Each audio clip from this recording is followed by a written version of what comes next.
So you see, lies and cooking figures is like pregnancy. You cannot hide it forever. The day will come when you will deliver. So these numbers exist only in their books. They sat somewhere and wrote those numbers to come and bulldoze Ghanaians. This type of reshape, that fuel, queuing for fuel. Can you tell us the amount that you queued to buy fuel? As we speak, in Professor Mills and His Excellency John Dramani Mohammed's time. When you were buying fuel for less than 4 cedis per liter, you were spending less than 16 cedis per gallon. Today, the price that we are paying for a liter is the price we're paying for a gallon. And you are here still comfortable talking about fuel. I was talking about shortage. Oh, shortage. You've never queued for it. What is shortage? He didn't say it's cheaper. Randy, do you know that there's nothing in this world that is cheaper? That is in shortage. If you agree to pay obnoxious amount of money to be available. Okay. Do you understand? If you agree to pay through their nose, it will be available. And you are here still talking about fuel, doing fuel politics. The fuel that we cannot buy at the pump, you are still talking about it. Power.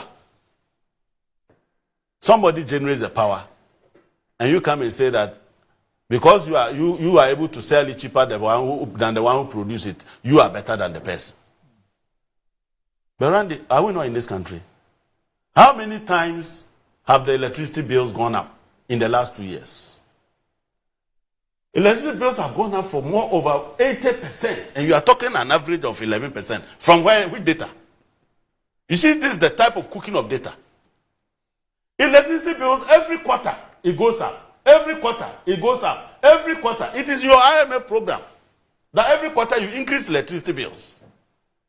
To the extent that electricity bills have gone up by almost 70% in the last 2 years. And you are talking average 11%. And this is the one you want to go and sell to the people of Ghana. Cooked data. Which 11%? Where did you get it from? Where did you get that 11% from? And you want us to believe you. You see, import duties. That you reduce import duties by 50%. No, we've not reached there yet. No, he mentioned that they reduced it by 50%. No, I said at the time. At the time. I want to go to that at the time. Okay. What happened? That was a scam. Mm-hmm. Do you know that we never had benchmark duties at the port? Mm-hmm. Benchmark duties itself is frowned upon by our Customs Act. Okay. That you are supposed to use the transactional values in determining the duty. Mm-hmm. But you remember they came to say that they were going to abolish 1% import duty, special import duty. When they abolished the 1% import duty, special import duty, if this phone, you were charging 1% on this phone at 100 cedis, they went to the port and said that we don't care how much you are importing this phone. As far as we are concerned, we are benchmarking this at 200%. Calculate 1% or 2% on 200 and compare it to when you were calculating 1% on 100. Then the import duty shot up because they went there and they gave it left with the left and took more with the right. Importers started crying, how come you said you have reduced the import duty by 1% and now we are paying more? Then those cries were so intensified that one day at he called it stakeholder engagement with the economic management team out of the blue. He announced that he was going to give 30% rebate to importers of vehicles and 50% for certain selected items. Even that, what happened? Importers were still crying because if you had stayed with even the 1%, they were going to be paying cheaper. So all that you did was to scam them. And the importers are aware. So how can you scam people? And even that you couldn't sustain the scamming, you are back to square one. And you are here saying that you reduce import duty. Go to the port today. Go and buy the cars that the Uber people are using. Those vans and whatnot. Go there today. You can't even pay the import duty. The port is virtually empty. People cannot import because they cannot pay the duty. And you have a government spokesperson sit here and tell importers in the face that they have reduced import duty. But I said at the time. At the time. At the point in time. What does that mean? Was the government supposed to run for 1 year? Did they vote for you to run for 1 year? Or they voted for you to run for 4 years and another 4 years? So at the time means what? At the time means what? Randy. In all this conversation, you see that now they've run away from talking about the fundamentals of the economy. How do you deliver infrastructure? How do you pay school fees? How do you employ people on the payroll? You must generate revenue and you must be able to deliver that sustainably. And when a government fails to meet its debt obligation, that government doesn't even qualify to even be seeking office. It is the worst form of management of an economy. Explain that. When you are a government, one of the biggest trusts that your citizens have in you is that for you, when you take our money, you will give it to us. That is how the capital market has operated over the years. So you went there and told them that they should give you money. And that you will pay back the money with interest. And it is a reason when we were in school, and I'm sure he was also taught that government debt were risk-free because government never defaults. Today we are unlearning all of that. The Afro Akufo-Addo Bawumia government, you trust them at the peril of your investment and your life. They came and took 60 billion from the poor investor in Ghana. They didn't end there. They went to the international capital market where they were borrowing $3 billion a year to tell them that, look, whatever we came to tell you, we're lying. We cannot pay. They didn't end there. Other countries that gave them money, their friendly countries that gave them money, they went to them and said, look, we cannot pay. The commercial creditors that are giving Ghana money to build infrastructure, they went and said they cannot pay. How can you trust that type of people to run your economy? All these services that you are talking about must be delivered within the basis of a sustainable management of the economy. And when you fail, you are unable to manage an economy, that is the worst of it. You must go away because you cannot have free money. Are you suggesting that we should, the manifesto that you have promised, we should give you the government so that you go and collect the people's money that you have borrowed? You decide not to pay them. Is that how you are going to run this economy? Your record is that you took inflation to 54%. That's your record. It will forever remain the record of Bawumia in our governance. You took the depreciation of the city when you were roaming at Central University, shouting about restoring the value of the city and talking about fundamentals of the economy, not knowing you knew nothing. You took a depreciation of the currency to 54%. That will forever remain the record in the annals of our country. When you said that you were good at managing monetary policy, you came and printed money. Even against your own IMF program, you went printing money. After you had signed an MOU with the IMF, you went printing money. Over 80 billion was printed by you. Is that how you want to come and manage the economy? You took interest rate to the roof. When government itself was borrowing at 33, 35%, how much do you think Kokumenu will borrow?